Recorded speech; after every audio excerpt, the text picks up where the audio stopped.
it's Monday again, so time for another tutorial, and today I'm going to show you a layout I'll be creating, and I'll be focusing on the technique of embossing. Now there are two types of embossing that I'll be using. I will be using embossing with embossing powder. So I've got here 4 embossing powders.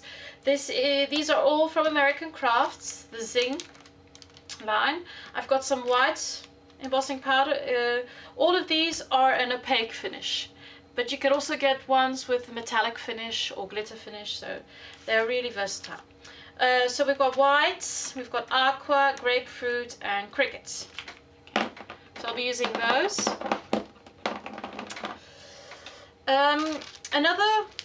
So you can emboss with your embossing powders, so you'll have to use a heat gun for that, or before I had my heat gun I used my toaster.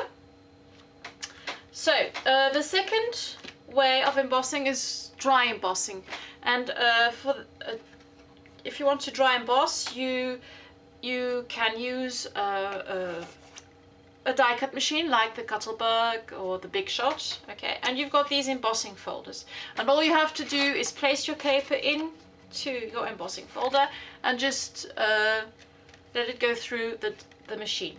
Okay, and you'll end up with this. I've already done it, so it gives this really nice embossed effect. Okay, you could just use the embossing folder as it is, place your cardstock over it, and then just take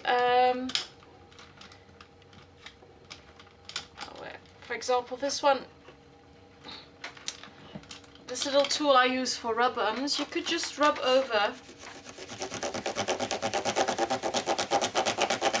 Okay, and it will also create an effect on your cardstock. Okay, so if you don't have a machine, you can always buy the embossing folders and use it that way. One of my very first layouts for the American Crafts blog, I used this technique and created circles, embossed circles on a layout. So the layout is 12 by 12. Normally you can't get a 12 by 12 sheet of cardstock into a die cut machine. So I'll leave the link, okay, at the bottom of this post, and you can have a look at that. So for the heat embossing, what I'll be using is a sheet of cardstock, and what I've done is I've punched a series of holes into the cardstock using my crocodile.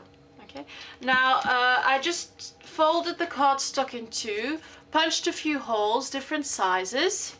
Okay, and I'll open it up. I'm folding it in half and punching it that way. It just you can punch a lot more holes a lot quicker. Okay, so I'll be using that.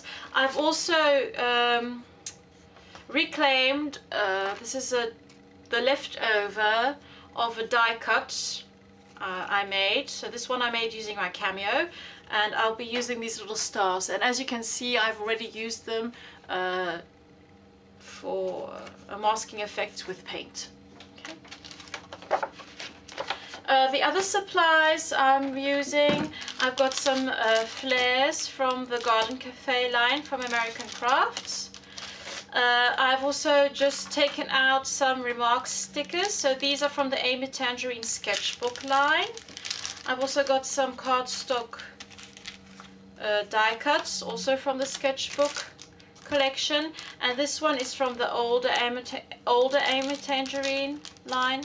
And I'll probably be using this one here. There we go. So this one with a little, yeah, you are my favorites. Okay.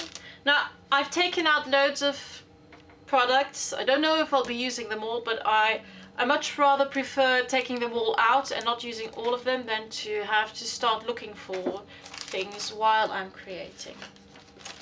I've also got my some white cardstock for my photo. Okay, and I've already stamped out a little stamp using some Swiss Girl Design stamps. Okay, so then you'll have to get out your normal scrapbooking supplies, maybe some ink for stamping, an acrylic block, punches, whatever you like using when creating a layout. So let's get started.